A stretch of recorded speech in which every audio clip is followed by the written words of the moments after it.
Broadcasting from the business capital of the world, this is the Podcast Business News Network. And welcome back, everyone. It is escalated since COVID, and it's something that affects, I think, pretty much all of us in one way, whether it's you or somebody that you know. I'm talking about addictions and coping. How do we do that? We're going to talk about that today with an intuitive energy healer, and she helps people with their mind, body, and spirit understand all of this. It's great to have her back here. And what I love about her, she's so transparent about her Thank life you. and everything else. Lena, our professional VA, is back. How you doing? I am good. How are you? Very well, very well. Before we get into this topic today, essentially about coping, you had some things to cope with fairly recently, I and did. you wanted to start there. I did. So a couple of weeks ago, because we really haven't done a podcast since that, but it was on a Friday. On Thursday, it had a horrible day, horrible day. And during this podcast, I started to cry because I was not coping well with what had happened. So I was talking about how healing work can help you through that. Okay. And so I just wanted to give an update to everybody. And you can go in and look at this because what I do is I do the podcast on Friday, and then I use the podcast as my message of the week on Mondays on my Facebook page. Okay. So by Monday, I was able to go live as my message of the week and actually talk about not really give details about what had happened, but you can see a visible difference between me on Friday and me on that Monday. Okay. To the point where I was talking about it, I wasn't crying, I wasn't, gushing tears, anything like that. But what had happened was I literally was getting downloads during this podcast, right? So while we were talking, I was so open that I started getting visuals of what it was, what the trauma was that was coming up from this. And so after the podcast, I actually went in and did just a grip ton of energy work on myself, clearing out what this was. And I will tell you, it stemmed from past life issues of death, okay, of death and killing and all of this craziness that had come up. So between Friday and Monday, doing the energy work that I did got me to the point to where I could go live and talk about it. I can go live and talk about it now. Am I still a little sad? Yeah, a little bit. But let me say for the record that this growing moved me way forward in my progress of a goal that I have for myself, which is being self-sustainable, okay, which really is being self-sustainable, growing food, raising animals, all of this I'm being guided to do, and I had to get this done. And I had been ignoring this for a long while, and it finally just came to a head. So within 3 days of having this massive breakdown with the energy work that I did, I was okay. I wasn't using coping mechanisms. I had worked through it and I moved forward. And so this is a really good example of what healing work can do to help you not use your coping mechanisms, right? And not turn to your addictions, but turn to a different way of working through all of this that is healthier, natural, and better for you in the long run. It does make us also think about the things we've been through in our lives and how it impacts us. Now, you said you had something related to a passing and Yes. affected you, and completely understandable. But then you got those downloads where it came clearer. Well, why is this hitting me harder than I think maybe I expected it to? And then you realize that, well, maybe it's because of other passings in my past Yes. are impacting me. I call it Yeah. a trigger, whatever you want to call it. Yeah. Makes us wonder the other things in the rest of us, whatever it might be, that is floating out there from our past that we need to essentially heal from. Correct. And, many times with addiction, we turn to those coping mechanisms and become addicted to them because we aren't able to process or not willing to process whatever it is that's causing us that trauma or that problem. Does that make sense? So Mhm. if we've had a rough day at work, many times people will say, man, I've had such a rough week at work. I'm going to go to the bar and have a drink. Well, okay. But is that a coping mechanism to help you cope through whatever's going on at work? And I had that. When I worked at the prison, I had several coping mechanisms to help me cope. McDonald's cheeseburgers were one of them. Mhm. Diet Coke was one of them, because it was like, if I have no control over anything else, I can go control and eat this cheeseburger and it'll make me feel better. Was it good for me? No. Did it help subside whatever was stressing me out at the time? Yeah, for a little bit. But ultimately, it always came back, right? Mm. Yeah. So whether it's sugar, which I've already said that I'm working on that addiction, not well, but I'm working on it. Wendy's chocolate frosty right over here. With French fries, you got to dip the French fries in it.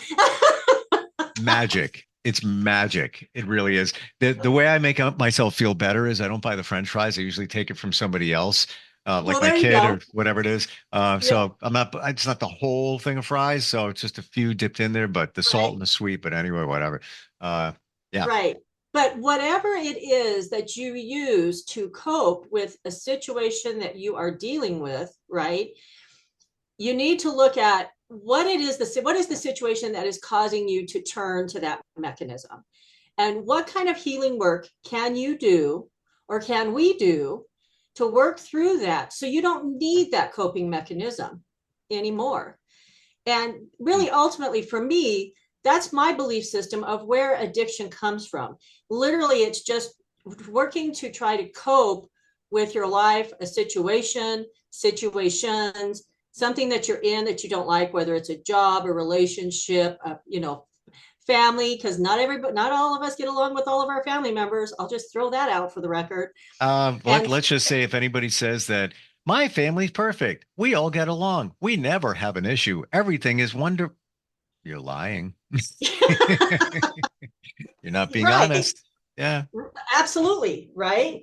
And so for me, working with people that have addiction, because I have worked with people that have addiction, we have to get down to the root cause of what is causing this trauma. What is this trauma all about? And being okay with saying, I'm not happy in this job. I'm going to find something else. I mean, how many times do we hear people say, well, my mom and dad always wanted me to do this, or my mom and dad always wanted me to do that, but I don't really enjoy doing this. I prefer to do this. Then we work through why they feel like they have to make these people happy, because ultimately this is your life, your progress, your divine timing that you are affecting by trying to make others happy. And so the root belief of that may just be that, the belief that you have to make everybody happy. And Mm. so and that is a huge belief on many people's parts, right? We go back to trying to put a round peg into a square hole, and you're trying to make everybody happy when it's not what you are supposed to do. um, I'll tell you, when I became a correctional officer, my dad was upset. He did not want me to do that. He was okay with me being clerical out there, but being a CO, absolutely not. And I just had to step up and say, I'm doing this anyway, Dad. And, he wasn't happy, but he attended my graduation, and he was still alive when I retired 27 years later. And I have a perfectly good retirement that comes in every month, and I Mm. was able to raise my son on it, had benefits, the whole nine yards. And so ultimately for me and what I needed, it was great. But it was my dad that was like, oh no, it's unsafe. Well, it, walking down the street, I could get hit by a car. So you're telling me walking down the street is unsafe? Because technically it could be. Do you know what I mean?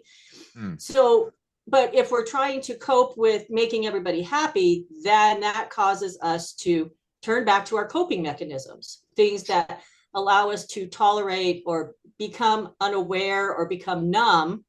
I hear numb is the word I heard. So become numb, at least for a little while, of things that are going on around us, instead of addressing them, dealing with them, releasing them, and moving forward. How do you determine what you really want? So let's say somebody's suggesting this. Could even be something like weekend plans. And you got I want to do this over here. Somebody else, let's do this over here, but this over here. And while you want to maybe make somebody happy along with yourself at the same time, how do you answer what is best for you at that time? Is there a You know, way? well, it depends. Sometimes, you know what? Sometimes I just say, yeah, I'm just not going to make that. I can't do that. And it's okay to say, I can't do that, or I don't want to do that. you Mm, know, uh, I mean, so like, I do not eat seafood. I'll be transparent. I do not eat seafood. me It is neither. nasty. I do not like it. Right. And so many people are like, well, why don't you eat seafood? Because it's a personal preference. I don't want to eat it. But I will say, if they're wanting to go to a seafood restaurant, I'll say, okay, then I'm not going to go. Or pick some place that has something else besides seafood and I'll go with you. Makes sense, right? Yeah, yeah. So you can say, this just isn't my cup of tea. I don't feel like going to this. It's just not for me.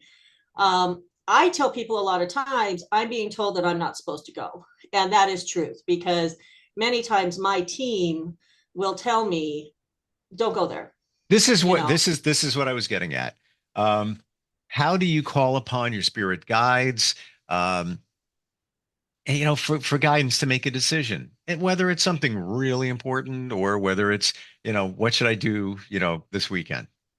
Well, it's interesting because our message in my membership program has been about trusting yourself and your intuition, right?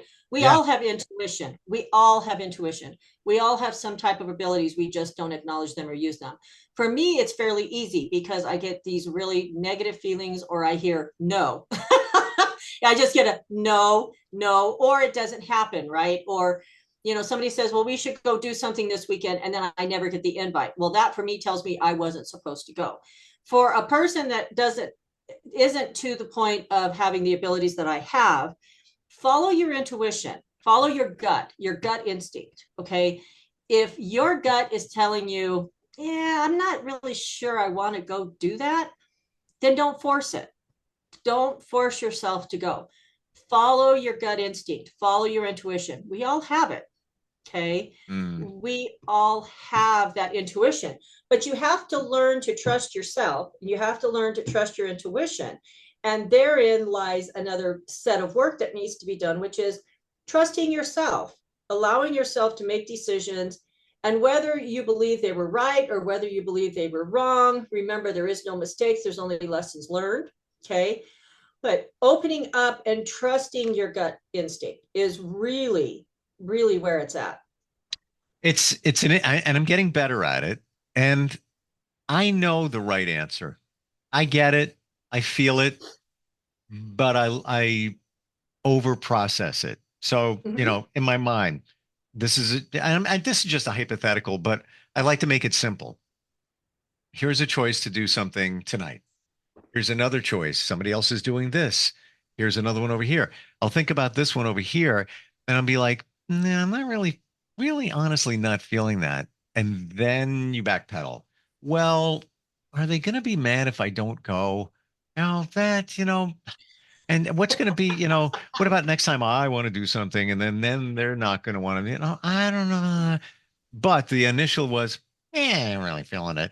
And then this one over here could be like, well, I've already done that. I went to that restaurant and it was okay. And then they want to go back again. I'm like, I'm not really feeling, but maybe that's what happens. Yes, We second it guess is. it. It does. And this is where what comes in. So what comes in is, I don't want to make people mad. I don't want them not speaking to me. And honestly, sometimes we are pushing and pushing and pushing when we should be stepping back and watching and seeing what really is happening. Does, if that makes sense? Because we're Hmm. so busy trying to make everybody happy so busy trying to make everybody happy that we are not paying attention to the bigger picture that is actually going on around us. What energy are they sucking from us when we go to these events? Especially if we're like, yeah, I didn't really want to go, but I guess I need to because I'm having this event in a couple of weeks and I want them to come to my event. If I go to their event, there's no guarantee they're even going to come to your event. This is true. This is true. you know and so, but what are you doing? That you're allowing them to suck down your energy. You're allowing them to siphon your energy because you're already dragging because you don't want to be there, and then you're just wide open and you're like, you know what, they just suck down that energy from you. And probably many times when you go to some place that you're like, I probably shouldn't go, you wake up the next morning and you just feel even more drained, and that's because they have been sucking your energy down all night. Mm, wow. Thanks for the clarity on that because I struggle with it, and I know, and I don't want to sound like I'm full of myself. I know my intuition. I know what it's saying. I know what the answer is, but then I think it deeper because I'm not taking it for what the answer. I'm considering other people's feelings. I think part of it Right. is I'm also an empath, proven with tests I've Correct. done. And it's like, Correct. well, how are they going to feel? How are you going to feel? I don't want them mad at me. I don't want, because you can feel that. If they become upset as an empath, you can feel that. I had that this week and I was like, oh, this empathy sometimes just kills me because I was dealing with something and I was like, oh, this is just draining for me. And that's what happens. And we as empaths do. We try to make everybody happy because if they're upset, we feel that. We feel that emotion. Right. And it's hard to feel that emotion. And I still struggle with that. There's still times where I get hit with that and I'm like, oh, I should have put up my walls before I started dealing with this, knowing full well that I would probably be dealing with this. Right. It's so true. All right. So coping, back to the coping concept. Um, let's say you are going through some challenges. Mhm. How do you cope with them and not gravitate toward things that just don't support you? So what I'm feeling and hearing right now is the first thing you have to do is you have to just start working on, everybody just needs to start working on loving themselves, putting themselves first. And as selfish as that sounds, okay, when you are giving yourself to everybody else all the time, you are just pouring energy out to other people. So if you focus or look at focus, if you look at a cup, right? And you start pouring, you've got this full cup and you start pouring from this cup, okay? And you're giving some of the substance there. We'll say it's water. So we're giving this person water and this person water, this person water. But you're not taking time to lift that cup back up, refill it before you re-pour. You end up pouring from an empty cup. So any energy you're putting in, you're pouring out just like this, okay? So when we put ourselves first and when we take care of ourselves first, what we're doing is we're putting that cup back upright and we are filling that cup back up for us and allowing ourselves to work on our energy, loving ourselves, protecting ourselves, because it's important that we protect ourselves from people that may or may not be the best for us, okay? And once you start doing that, by meditating, by taking time for yourself, by learning to say no, saying no to people and not having guilt over that, because that's what really happens is we have guilt over that. Yes. Then we start filling that cup back up, okay? And once that cup is full, then you can determine how much you're going to give to a person, how much are you going to give. But with that full cup, you're going to find that you don't need those coping mechanisms as much because you are taking care of yourself and your needs. And then if you hit a trigger like I did a couple of weeks ago, go in and work on it, meditate on it, think about it, write it down, figure out why you're so upset, journal it, okay? Figure out what that is. And you can work through it yourself. If you're not able to work through it, then go ahead and find a healer, come to me, right? And with that journal page, and we will clear all of that and replace it with things that are proper for you and good for you, not the stuff that are draining your energy or triggering you. Does that make sense? Sure. Sure. And And the, as you're doing that, you are addressing the coping skills because you are focusing on yourself instead of looking for something else to make it tolerable. That's literally just what I heard in my head, right? Instead of looking for something else that makes it tolerable. So you just need to work on clearing all of that out so you don't have to resort to whatever it is you're relying on, whether it's, Rocky Road ice cream or shopping, which are two of my coping mechanisms. don't look at my Amazon bill. Yeah. Yeah. Every time a box shows up, I'm like, yay. Uh-oh.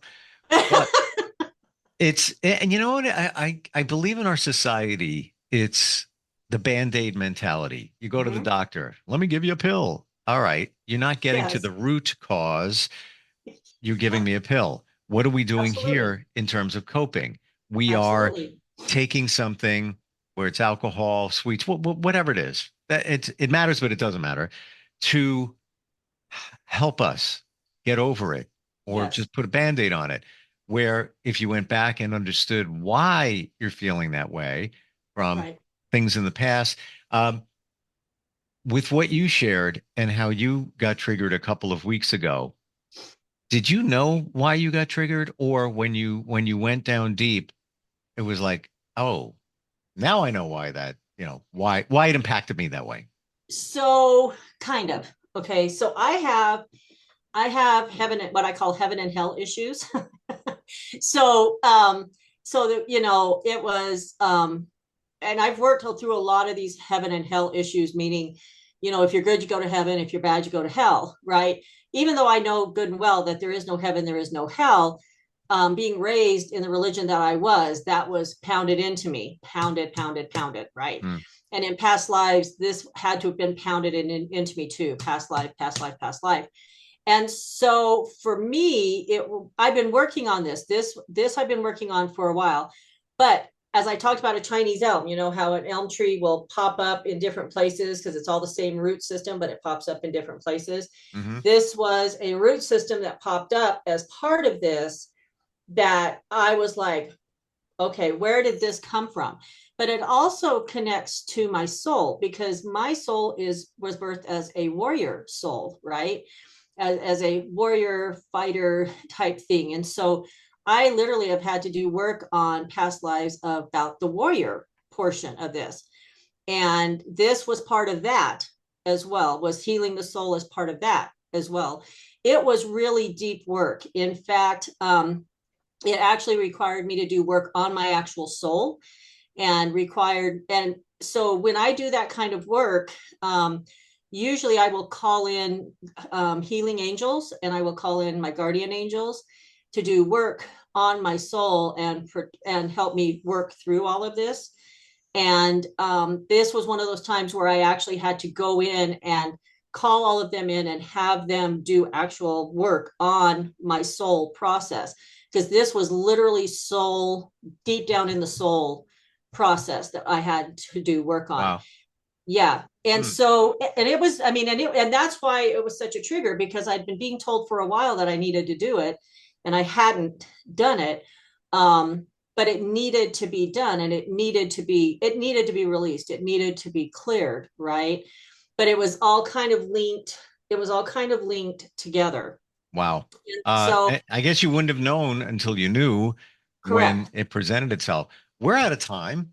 Could keep Wow. going on this. Like I like this, it's just like it's so impactful. Um, how do we find you?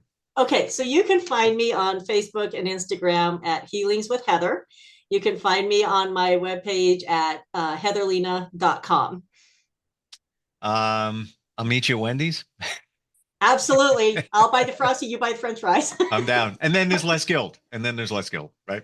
Uh, Less guilt, I'm just saying. uh, wonderful talking with you. Appreciate it. And we'll have a great weekend. We'll talk soon. You too. We'll see you next week. Yep. We'll be right back. Bye. Are you looking for even more of the podcasts and hosts that you love? The Podcast Business News Network is proud to announce that you now have even more ways to listen live. Check out the MyTuner Radio, online radio box, and Simple Radio apps on iOS and Android, or find us online. Search for Business News Network on mytuner-radio.com, or search Podcast Business News Network on streama.com and onlineradiobox.com/US. Take your podcast on the go and don't miss a minute of the action.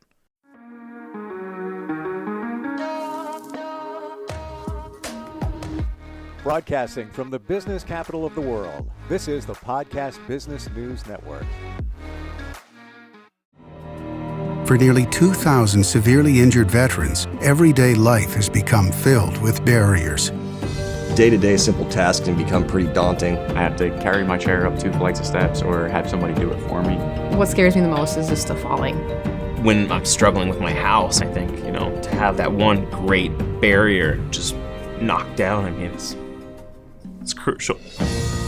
Home for Our Troops is a wonderful nonprofit that builds a Mortgage-free, fully adaptive, handicap-accessible house. And there's no catch. It'll be our very first home that we've ever owned. This is a game changer. This is where your life begins again. We need you to join us in completing this important mission. Please visit hfotusa.org